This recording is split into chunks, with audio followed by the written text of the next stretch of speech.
Saya ingin sampaikan Bung Aiman bahwasanya kami bukanlah orang musyrik, bukan percaya kepada pocong, tapi percaya kepada Allah. Kita bersumpah demi Allah dan bersumpah demi agama, bukan demi pocong. Yang mau sumpah pocong itu Rudiana.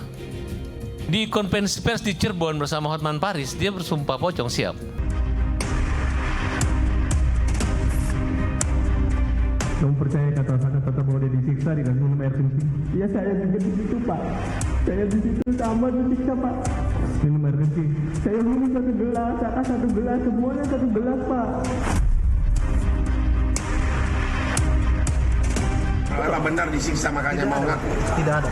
Tidak ada. Tidak. Dan polisi masih utuh. Bukannya utuh, tidak ada penganiayaan.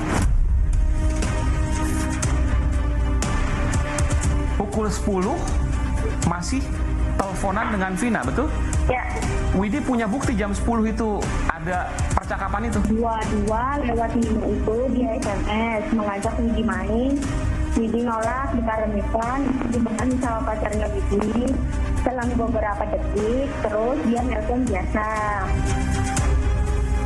Sepatutnya otoritas penegakan hukum membuka kembali rincian komunikasi elektronik kedua korban dan rincian komunikasi elektronik para tersangka.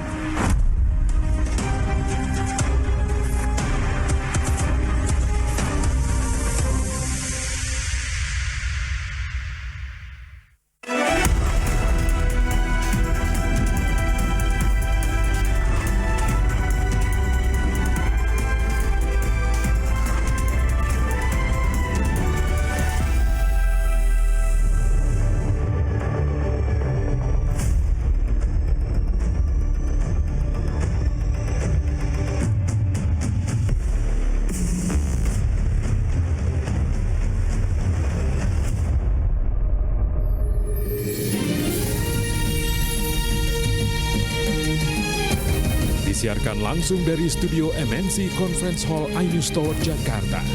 Inilah Rakyat Bersuara bersama Aiman Wicaksono.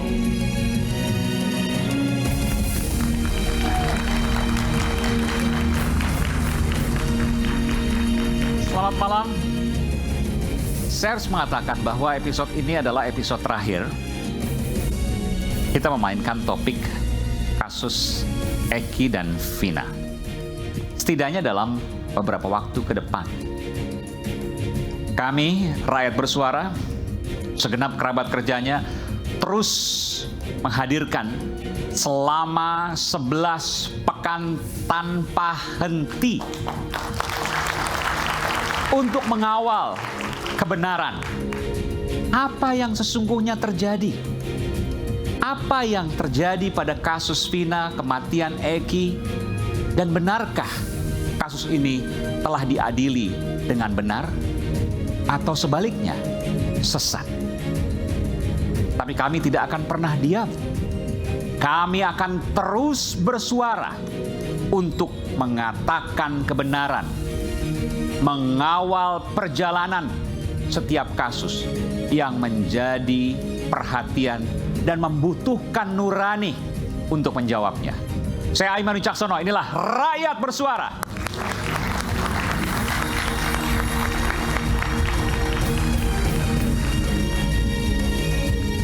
Dan saya akan kembali mengundang panggung Rakyat Bersuara, Kepala Badan Reserse Kriminal Polri 2008-2009, Komisaris Jenderal Polisi Purnawirawan Susno Duaji. Pak Susno, selamat malam. Selamat malam, Pak. Luar biasa, belajar dari Pak Susno. Pak Susno mungkin ini hadir di sini mungkin setidaknya dalam beberapa pekan ke depan ya, mungkin atau beberapa waktu ke depan mungkin Pak Susno kita tidak melihat lagi di Rakyat Bersuara. Termasuk juga nanti ada Bung Farhat, Mbak Titin, sambil kita menunggu bagaimana hasil PK nanti. Betul Pak Susno ya? Tidak hadir tapi suaranya tetap menggema. Wah, luar biasa. Dan Pak Susno akan tetap terus menggema, terus bersuara untuk nurani. Untuk nurani, untuk kebenaran, dan untuk keadilan. Oke, luar biasa.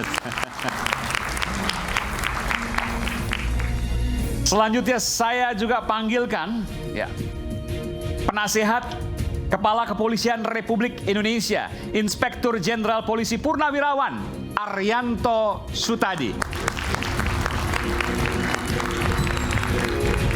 Tapi saya pastikan di sini ini bukan polisi versus polisi, bukan. Bukan juga cicak versus buaya, waktu itu, bukan. Pak Arianto, silakan.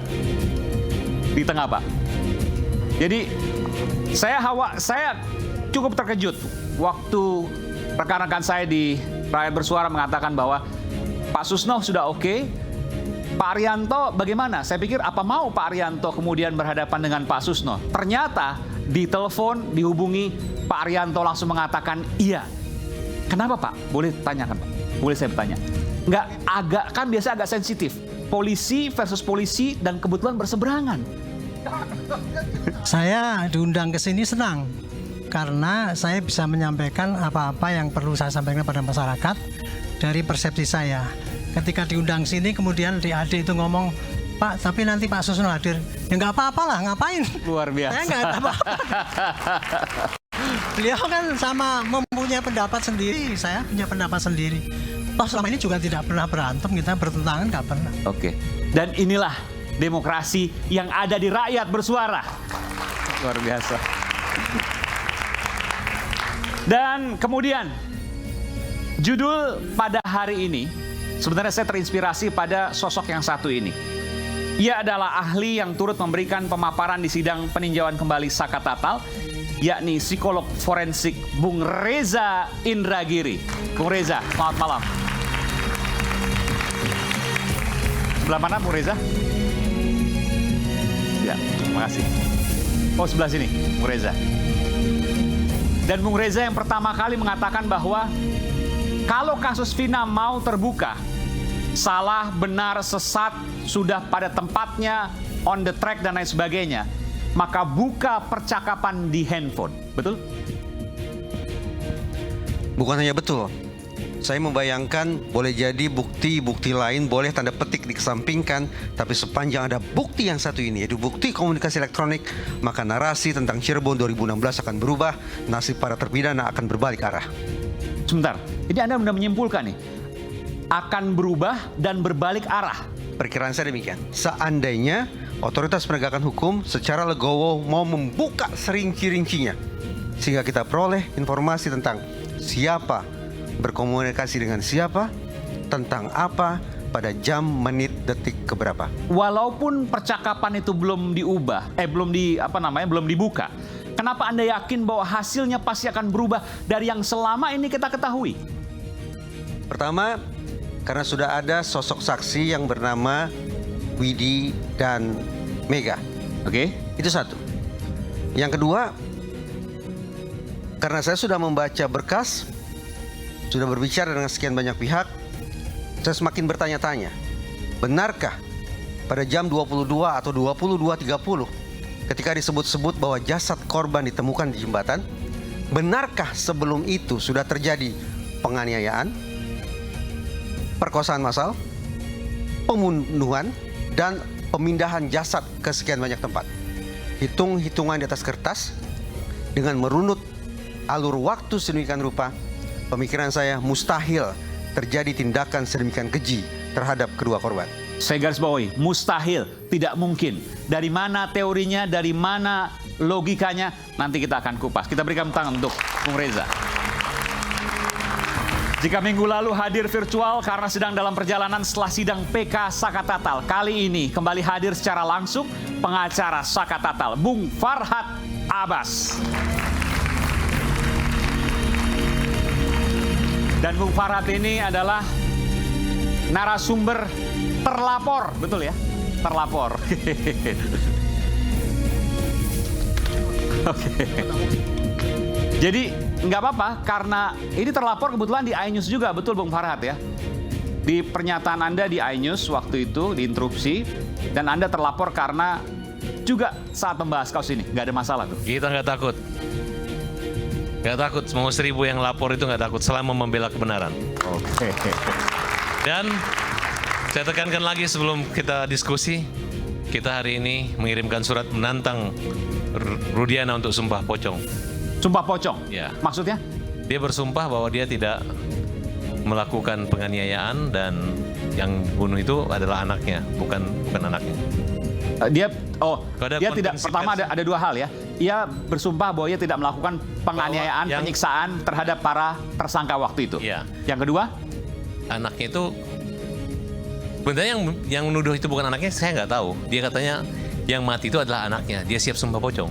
oke. Tapi harapan kita adalah dia untuk sumpah pocong bahwa dia bukannya merekayasa, bukannya mengarahkan, dan bukannya menyiksa. Oh, fokusnya di situ. Ya, jadi Kalau soal hari Jumat kita ke kota Cirebon untuk melaksanakan ritual dan Saka dan teman-teman lain siap untuk sumpah pocong. Iya, tapi saya mau tanya soal ini. Oke, nanti soal semua pocong saya mau tanyakan. Tapi saya tanya soal ini. Saya mendengar juga bahwa ada pernyataan yang menyatakan bahwa Eki bukan anak kandung dari Rudiana. Itu siapa yang mengatakan? Saya nggak tahu.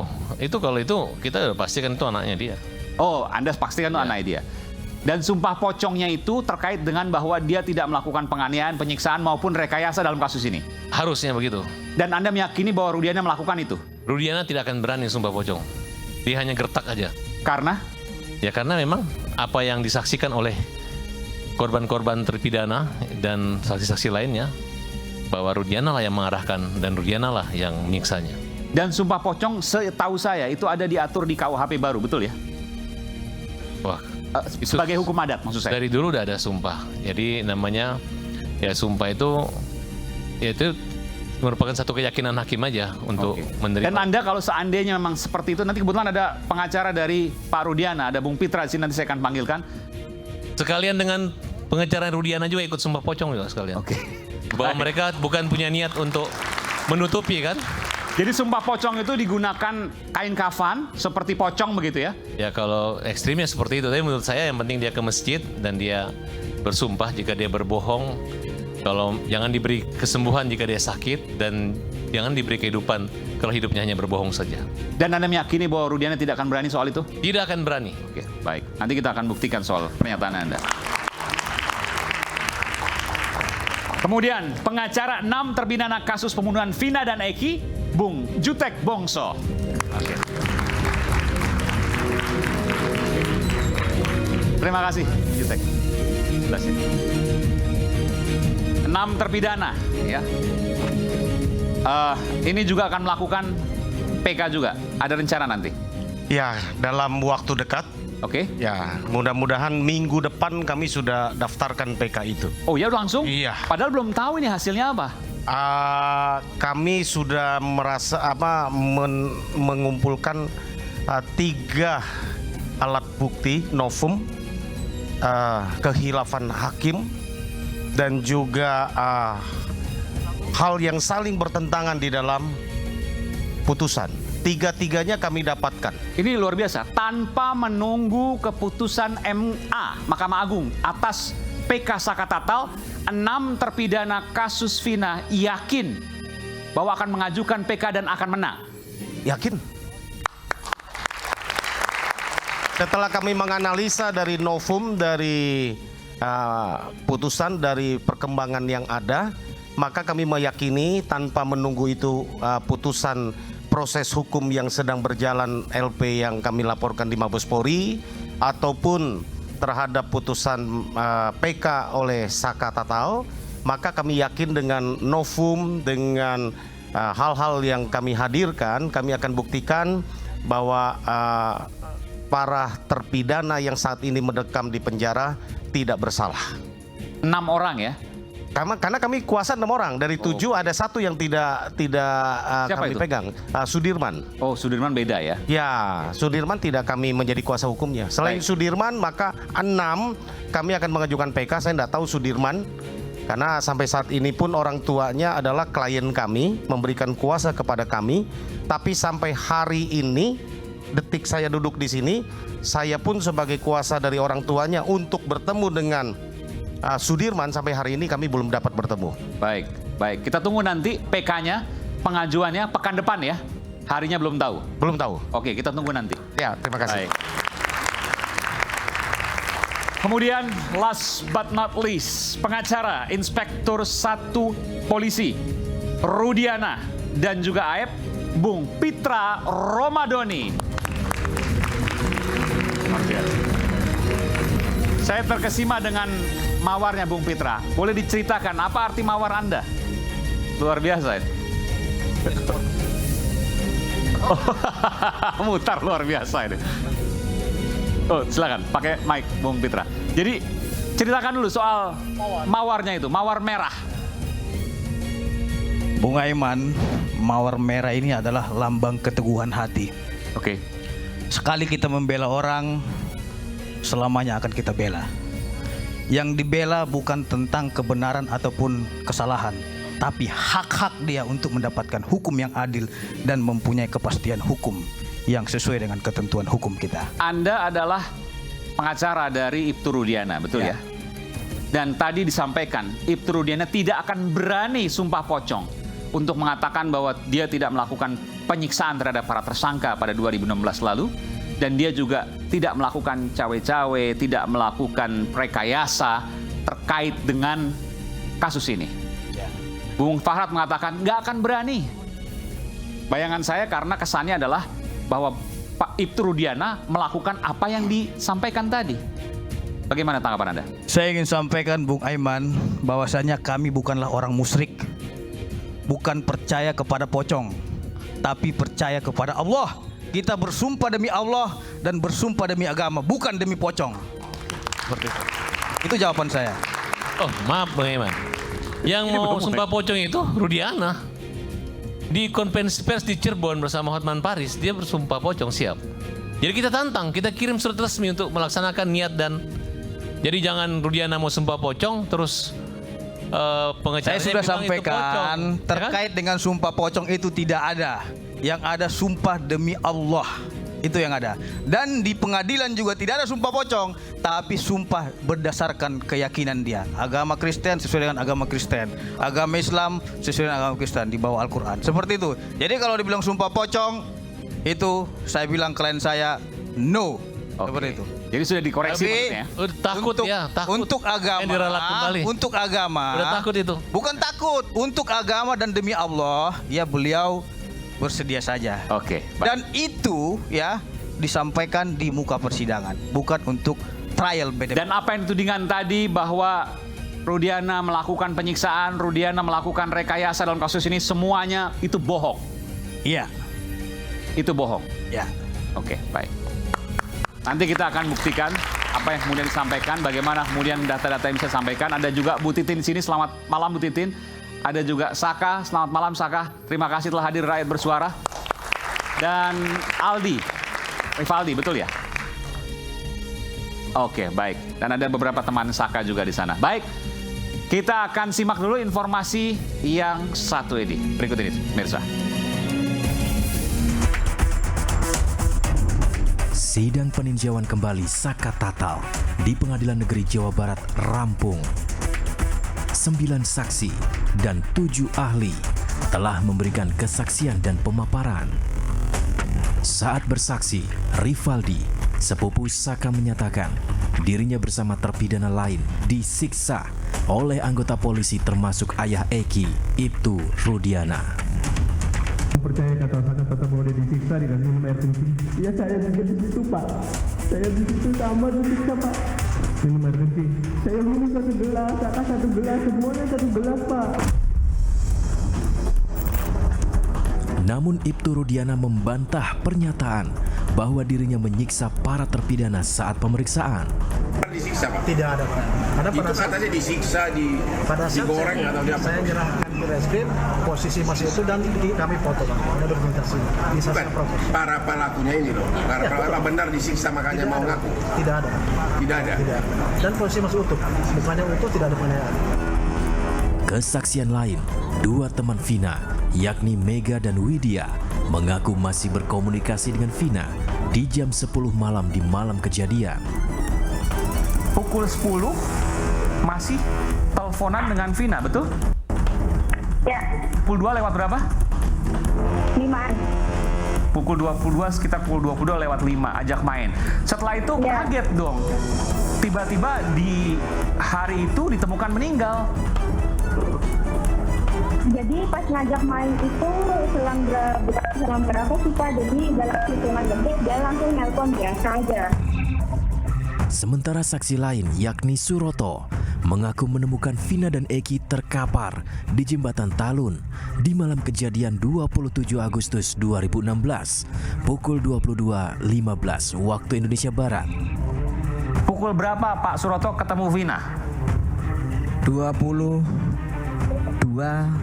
kurang lebih 15 menitan. Oke, ini tepat juga ini. Masih ingat? Kok bisa ingat? Tepat betul. Dari mana? Betul. Karena jam 9 itu saya patroli di wilayah kami, BOPER itu masih keadaan aman. Saat memberi pemaparan di sidang PK Saka, psikolog forensik Reza Indragiri mendorong agar penyidik membuka isi percakapan di telepon genggam Vina, Eki, dan para terpidana agar kasus kematian Vina Eki ini terang benderang. Sepatutnya otoritas penegakan hukum membuka kembali seutuh-utuhnya rincian komunikasi elektronik kedua korban dan rincian komunikasi elektronik para tersangka. Mengapa penyidik belum juga membuka isi HP Vina, Eki, dan para terpidana? Dan benarkah musabab kematian Vina Eki akan terbongkar jika percakapan di telepon genggam dibuka?